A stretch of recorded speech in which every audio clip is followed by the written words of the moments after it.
नमस्कार दोस्तों। कलानिधि भगवान श्री कृष्ण की लीला स्थली वृंदावन, जहां भगवान श्री कृष्ण ने द्वापर युग में कई लीलाएं की, लेकिन भक्त वत्सल भगवान श्री कृष्ण इस कलयुग में भी अपनी लीलाओं से भक्तों का कल्याण कर रहे हैं। जी हाँ, इस कलयुग में भी भगवान श्री कृष्ण साक्षात प्रकट हुए और वो जगह थी वृंदावन का निधिवन। भक्तों, आप बांके बिहारी के दर्शन को वृंदावन जाते हैं, लेकिन क्या आपको पता है कि बांके बिहारी जी की ये प्रतिमा कोई साधारण प्रतिमा नहीं है, बल्कि श्री भगवान आह्लादनी शक्ति श्री राधा रानी के साथ प्रकट हुए थे और फिर अपने भक्त श्री हरिदास के आग्रह पर बांके बिहारी जी की मूर्ति के रूप में बदल गए। लेकिन ऐसा क्या हुआ कि भक्त वत्सल भगवान श्री कृष्ण को राधा रानी के साथ वृंदावन में साक्षात प्रकट होना पड़ा?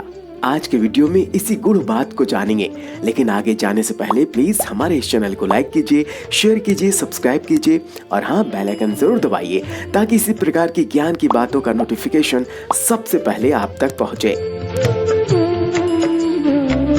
दोस्तों, श्री भगवान की हृदय स्थली है वृंदावन और वृंदावन में कान्हा का प्रिय स्थल है निधिवन। यही वो पावन स्थल है जहां भगवान श्री कृष्ण साक्षात प्रकट हुए थे और ये भी कहा जाता है कि आज भी निधिवन में गोविंद रास लीला करते हैं। इसी निधिवन में भगवान श्री कृष्ण अपनी आह्लादनी शक्ति श्री राधा रानी के साथ प्रकट हुए थे। लेकिन गोविंद के प्रकट होने का कारण परम पूज्य संत श्री हरिदास जी को जाता है। पूज्य हरिदास जी ना होते तो आज हम लोगों को बांके बिहारी के दर्शन ना होते। आपको बता दें कि पूज्य हरिदास जी ललिता देवी के अवतार कहे जाते हैं। ललिता देवी जी राधा रानी की सबसे प्रिय सखी थी।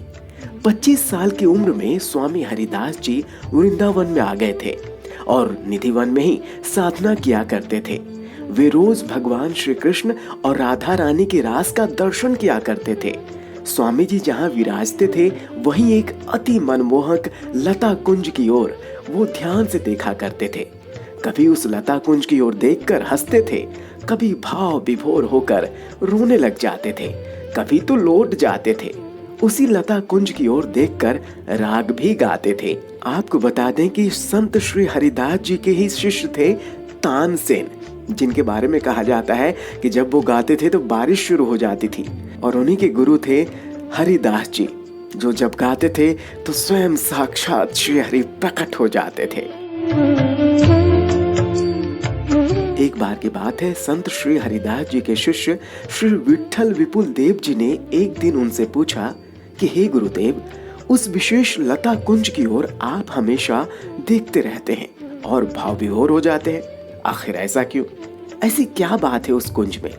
तब स्वामी जी ने उन्हें दिव्य दृष्टि प्रदान की। उन्होंने देखा कि दिव्य रंग महल में एक रूप होकर श्यामा श्याम यानी भगवान श्री कृष्ण और राधा रानी फूलों की सेज पर रास कर रहे हैं। उस रूप को देखकर विठल विपुल देव जी भी भाव विभोर हो गए। उन्होंने स्वामी जी से प्रार्थना की कि हे गुरुदेव, कुछ ऐसा कीजिए कि भगवान के स्वरूप के दर्शन हमें हमेशा हो। तब स्वामी हरिदास जी ने भगवान का भजन गाना शुरू किया और श्यामा श्याम यानी श्री राधे कृष्ण को पुकारा।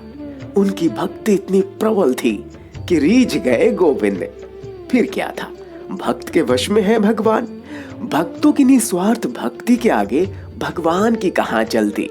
बस देखते ही देखते भगवान श्री कृष्ण राधा रानी के साथ प्रकट हो गए। तब स्वामी श्री हरिदास जी ने भगवान से विनती की कि आप ऐसे स्वरूप में प्रकट हो जाएं कि आपके दर्शन भक्तों को हमेशा हो।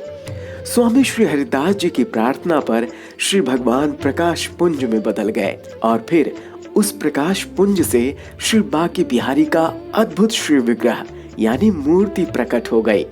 निधिवन में प्रकट हुई वही मूर्ति आज ठाकुर श्री बांके बिहारी जी मंदिर में विराजित है, जिसके हम सभी दर्शन कर उनकी कृपा प्राप्त करते हैं। ये कहानी ज्यादा पुरानी नहीं है, ये सत्य घटना ज्यादा पुरानी नहीं है। स्वामी हरिदास जी का जन्म 1480 में हुआ था, यानी आज से मात्र 500 साल पहले ही भगवान श्री कृष्ण ने उन्हें साक्षात दर्शन दिए थे। यानी भगवान आज भी दर्शन देंगे, बस स्वामी हरिदास जैसी भक्ति होनी चाहिए, भगवान को रिझाने की कला आनी चाहिए। आपको ये सत्य घटना कैसी लगी, हमें कमेंट करके जरूर बताएं। और इसी प्रकार की ज्ञानमयी और रोचक और पुण्यदायी बातों को जानने के लिए हमारे इस चैनल को लाइक कीजिए, शेयर कीजिए, सब्सक्राइब कीजिए और हाँ, बेल आइकन जरूर दबाइए ताकि वीडियो का नोटिफिकेशन सबसे पहले आप तक पहुंचे। भाग्य बिहारी की परम कृपा आप सब पर बनी रहे। इसी शुभकामना के साथ हरे कृष्णा।